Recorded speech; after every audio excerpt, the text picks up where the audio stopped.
everyone, my name is Kanyam Kangisa and you are watching Joburg Today.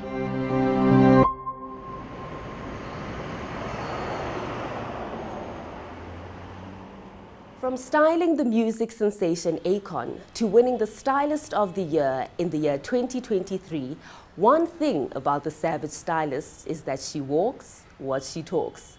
Now, with my conversation with her, we look into why the value stylists bring should be more respected in the industry. Odirile, thank you so much for your time. I truly appreciate you being here. Tell me, what does a typical day in the life of an award-winning fashion designer look like? It's been hectic. I've been getting a lot of opportunities like this one here, like people wanting to interview me and know what I do. So it's really been hectic. It really has been hectic, but I'm grateful. Now let's get into the conversation where you tell me a bit about how it is that you would style someone. Take me through that process from conception all the way through to execution. Okay, so the client would come to me and they will tell me about the brief, right? And I don't like clients who give me a picture, so I try to stay away from that. And the reason why is that I never want to copy something from a picture. So I'm very original with my design. So you give me a brief, you tell me what it is about, then I come up with the design, and then I actually like it when I surprise my clients. And then I come with the design on the day, we do a fitting, and then after the fitting, we go and fix that, and then we smash it out of the park. Has it ever come to a thing where one of your people does not like the actual design that you've created for them? It's very rare, because my designs are very savage. It will be just like a small thing. Can we do this maybe because of comfortability? I don't think it's mostly about the design, but it will be like, okay, I don't like showing my legs, so can we cover my legs? So when it comes to design, I got that on check. So it's just making sure that my customers are comfortable in what they are wearing. Those are the things that I would say has been like the factors that I would experience with my clients. But other than that, girl, I got it. Speaking of someone that has it, yeah. I mean, with fashion, it's often said that it is a powerful way of self-expression. Would you say that rings true in your life? Looking at your outfit as well, would you say it rings true? 100%. Every time I put an outfit on myself or on my clients, I really wanted to make a statement. So if I'm not making a statement, then it's a problem. I never want to be safe. In fact, I'd rather the outfit be ridiculously ugly than for it to be safe. So you either must talk about it being ugly or you must talk about it being the baddest and the savage, but most of the time it falls in the savage category. You have styled an amazing icon named Akon. Yes. Take me through that process. How did that come about? Oh, that was amazing. That was amazing. So I went to his house that he had rented in Cape Town when we were shooting the first day. And the production team were actually so nervous, right?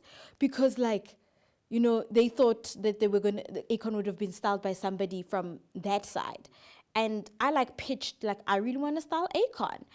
And they gave me the opportunity, and they were so nervous. Is Akon gonna like my stuff, right? Akon saw my designs. When he saw my designs, he was like, girl, you're a superstar, And they were so shocked that here's an entire Akon calling me a superstar. I tell you, every time he went on set, he would call me a superstar and be like, where's my superstar? Where's my superstar? After that, I sealed the deal. How did you meet Akon? How did that whole process come about? Okay, so I got sent a brief, right? The treatment from the production manager to say, we're doing an Akon shoot. When I saw it was an Akon treatment, I was like, no ways, I'm not just gonna style the extras. I wanna style the man himself. So I sent all of my work and I'm like, listen, dude, do what you need to do, but get me this man. I wanna style him. And I don't know who he spoke to. Did he speak to Akon? I don't know. But he got me the gig, which I am so grateful for. And after that, after doing the work that we did together in South Africa, literally a week later, he flew me to Senegal. I had 2 days to prepare for Senegal, and I still smashed it out of the park. And yeah, That man is really amazing. He really treats his people really, really, really well. He gave me a different perspective of how stylists need to be treated. And it really made me think that I'm not treated the way I actually want to be treated in South Africa. So I'm going to change the script and demand my respect in South Africa. And when I came back, I was just like, no, you will treat me with respect, or you can go and use another stylist. And I wouldn't have gotten to that conclusion had I not met Akon, because American stylists really treat you like you are glass. Like they understand the fact that without you, there's no fashion. Without you, they can't look good. So they understand the importance of making sure that you look good. And I think that's something that we're still trying to, be part of in South Africa. I think a lot of celebrities feel like in South Africa that you must just, being dressed by them is a favor. But no, actually me be sitting here and dressing you is a favor. But how do you think we can further change that narrative? How do you think we can begin to change that? I think you can begin to change that by knowing your worth, right? I think most of the time we are so scared to lose clients because of the big names that they have. But once you know your worth I know for a fact that the designs that I make are very rare, I know that not everybody can do what I do. So I already know the worth that I bring and what I bring to the table. And because of that, I can demand my worth. And until you know your worth, you won't be confident enough to demand your worth. And once you start speaking like you own the room, people start respecting you. And I had to learn that. Odirile, we are in Women's Month, and you have recently been acknowledged for the amazing work that you do. Yes. What does that acknowledgement mean to you? Oh, it's so amazing, right? Women, we are literally amazing. I think we are making our mark, right? We are CEOs, we are business owners, like we are doing it all.